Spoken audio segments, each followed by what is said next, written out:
Good morning, friends. How are you all? Myself, Mr. Shivam Dhiman, and I am your social science teacher.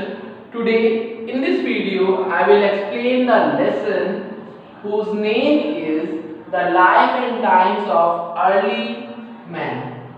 This video is for class 3rd, and students, this chapter will explain you about the life and the early times of the human beings of prehistoric times. So students, इस chapter में हम आदि मानवों का जीवन और उनके समय के बारे में जानेंगे कि किस तरह से वह एक सोशलाइज्ड, एक कल्टिवेबल मैन हुआ और उसने अपने जीवन को सुविधाजनक बनाया। First, the early man's were naked. जो अर्ली मैन थे वो नग्न रहते थे। They haven't any knowledge about the growing crops, wearing clothes and living in homes. तो अर्ली ह्यूमन बीइंग्स जो थे वो प्राचीन काल में जब थे तो उन्हें किसी प्रकार का ज्ञान नहीं था, ना कपड़ा पहनने का, ना भोजन ग्रहण करने का सही से, और ना ही किसी घर में रहने का। वे गुफाओं में या पेड़ों पर रहा करते थे। सो दे वर nomads and they used to collect food and do hunting and gathering to run and fill their stomach। तो नोमैड जो थे, early human beings nomadic form में थे, जो शिकार किया करते थे और खाद्य सामग्री जैसे फल, शाक, सब्जियां इनको एकत्रित करके अपना भरण पोषण करते थे और शिकार भी करते थे। अर्ली टूल्स एंड वेपन्स यानी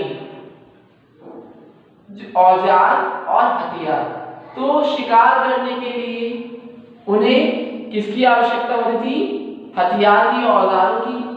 और फल या जो साग सब्जियां पाते हैं उनको काटने के लिए कुछ, मतलब अगर जैसे बड़ा फल है, तरबूज है ना, कद्दू है, तो इसको खाने के लिए उनको औजार चाहिए होता होगा, और शिकार करने के लिए हथियार चाहिए होता था, जिससे कि वो शिकार या करते होंगे या आक्रमण करते होंगे जानवरों पर, या औजारों से फलों सब्जियों को काटते होंगे तब उसको ग्रहण करते होंगे। इसके लिए जो अर्ली ह्यूमन बीइंग्स थे उन्होंने क्या यूज किया?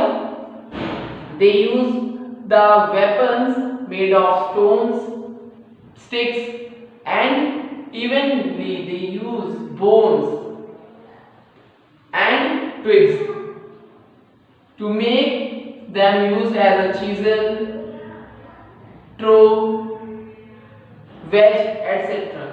तो नाइफ के फॉर्म में, चाकू के रूप में, या ब्लेड के फॉर्म में, या खुरपी के रूप में उन्होंने औजारों को इस्तेमाल किया।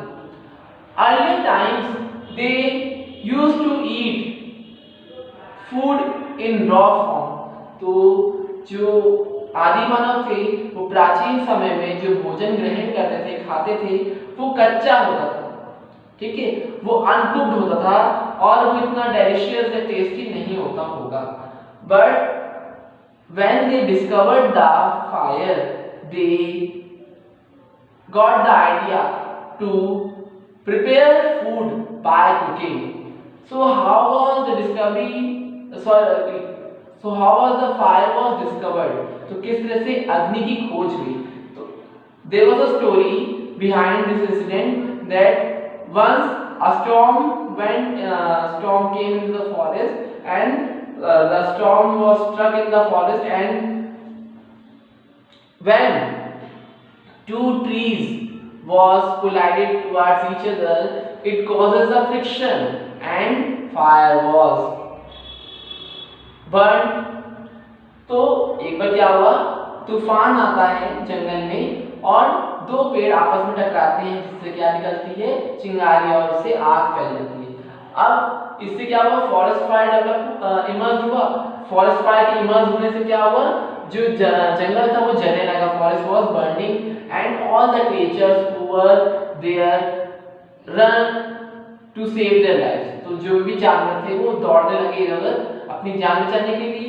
And those animals who were burned alive, वो जानवर जो जीवित मर गए, जलकर मर गए, तो उनका मांस जब आदि मानवों ने खाया तो बहुत ही उनको डेलिशियस लगा, और इस तरह से उन्होंने भोजन को पकाने के लिए अग्नि का इस्तेमाल किया ताकि उसे सुपाच्य और सुस्वादिष्ट बनाया जा सके।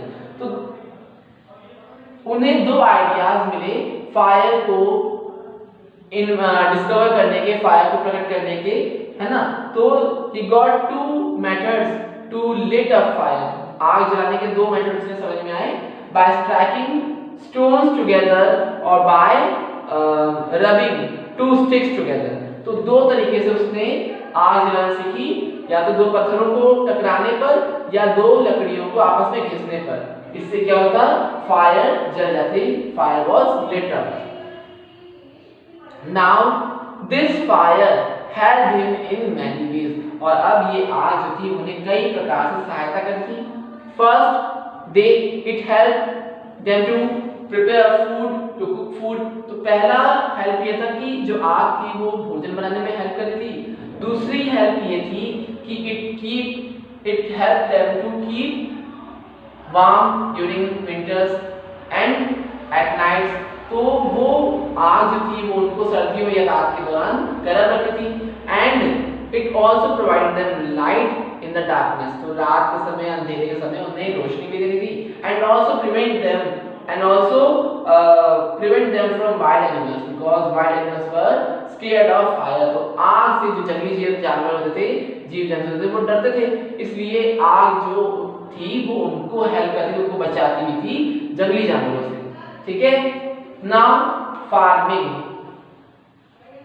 Early human beings used to eat fruits, vegetables, and when they eat them, they threw the seeds here and there, which began to germinate and develop into a new tree or crop। तो early human being जब बीज खाते थे तो उसको जो फल खाते थे या सब्जियां खाते थे उनके बीजों को इधर उधर फेंक देते थे, और बीज जब मिट्टी में गिरता था तो उससे नया पौधा जन्म लेकर पेड़ का निर्माण करता था या फसल बन जाती थी।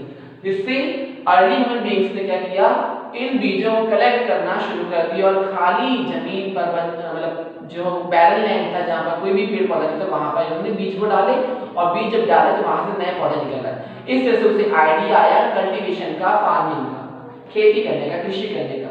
तो इसी तरह से उसने क्रॉप्स को, ट्रीज को, फ्रूट्स को, वेजिटेबल्स को डेवलप किया, और फिर जब उसने अनाज को उगाया, ग्रेन्स को उगाया, तो उसके पास एक आइडिया आया कि क्यों ना मैं इस अनाज को फ्यूचर यूज के लिए भी स्टोर कर सकूं। तो इस तरह से उसने वो सोशलाइज हुआ और घरों में रहने लगा।